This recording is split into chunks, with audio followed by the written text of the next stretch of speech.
There is mounting visual evidence a U.S. Tomahawk missile might have been responsible for deaths at a girls' school in southern Iran. That missile may well have been targeted based on dated intelligence for what the U.S. thought was a military installation. All this is a preliminary estimate of currently available information.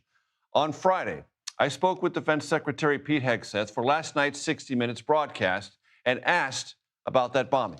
Please take a listen.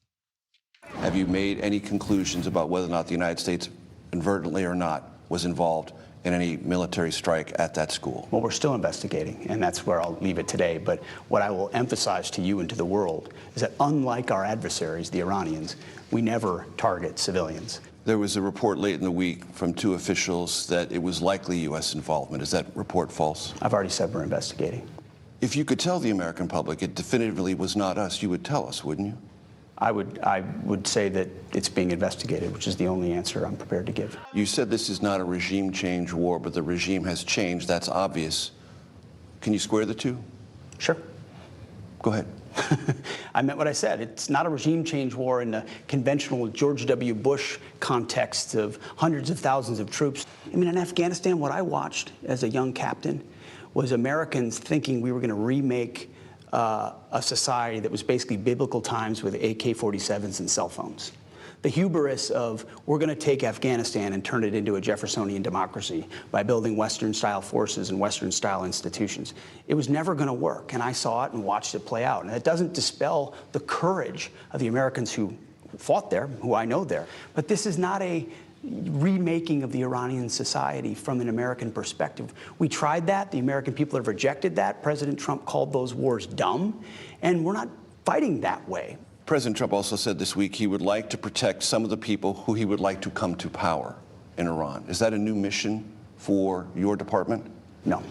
How would you protect people that are inside the country that he might think could rise to the level of leadership there? Well, the best way to protect them is what we're doing right now. What you see right now between American efforts and Israeli efforts is a generational opportunity for the people of Iran. For more on the region and the war, we turn to our Matt Gutman in Tel Aviv. Matt? Hey, Major, you know, something struck me about your interview with Secretary Hegseth, and that was that you asked, if you knew definitively, would you tell us about the school strike in Iran? The Israelis were basically telling us on the first day. Now, what we understand from this school strike is that it happened in the very opening hours of the war. Our partners at the BBC did video verification of a missile that appeared to hit that area. Obviously, I think that it is clear that there was not a plan to strike a girls' school and kill over 175 children.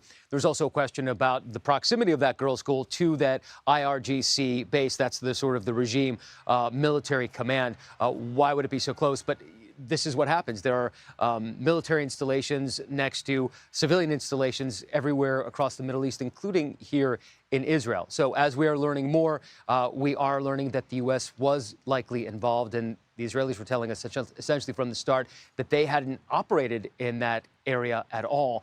So it is becoming clear at what point the U.S. actually takes responsibility is uncertain. But also, I think it is notable to some degree that we haven't seen more such attacks that have killed civilians on large scale as well. I think that is surprising given the vast number of airstrikes, the enormous number of ordnance dropped, and explosive power used against Iran over the past 8 days, Major.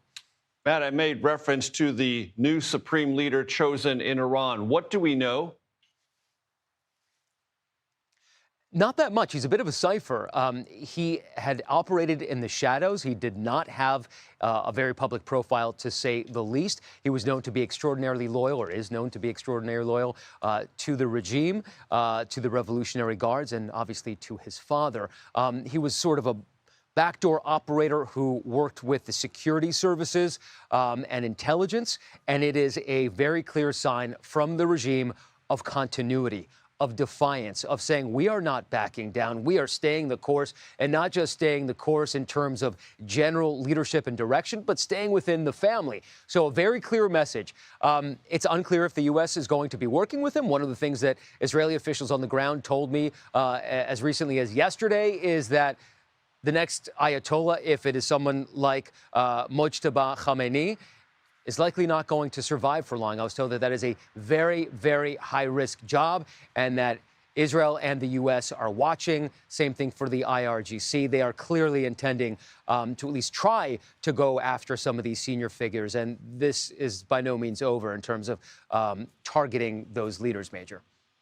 Last question, Matt. And we talk about tempo, not because we're fascinated by how many missiles are flying or not, but just trying to get the audience who's not there a sense of what it is like hour to hour, as maybe compared to last week. So in your own words, describe what you see and what differences, if any, exist this week that didn't exist last week. I think the greatest difference, in fact, Major, is not necessarily what we have seen between the past 8 days, but what we saw in the previous war in June. There were massive missiles that came down that destroyed entire apartment blocks. We haven't seen much of that, a couple of those. What Iran seems to be doing, and the tactic that it appears to be using right now, is using cluster munitions that essentially release. They have a big warhead, and inside that warhead are dozens of bomblets. They weigh about 40 pounds each, the explosives, about 5-6 pounds in them. They flutter down, and what they're able to do is defeat Israel's air defenses by deploying high up in the atmosphere, 7-8 miles above, before they can be intercepted. And they release those bomblets, and it strikes terror in the population. The devastation in terms of raw explosive power is far less, but it does mean that Israelis have to stay hunkered down for longer. But I am struck by the difference of what people in Tel Aviv are experiencing and what people in Tehran are experiencing. They don't have shelters. There are no real air defenses there. And I know that they aren't being targeted, but I can also imagine the constant terror of never knowing when one of those missiles or bombs might hit you, when you might be collateral damage. The blast radius of these this weaponry used in Tehran is absolutely astounding, as we've seen by those massive fireballs caused by the attack on the gas depots there. Yeah, there is a vast difference, but still, obviously, people in Tel Aviv living in constant terror, constantly rushing to the bomb shelters, Major. Always appreciate all of your reporting and all of your perspective. Matt Gutman, thank you so much.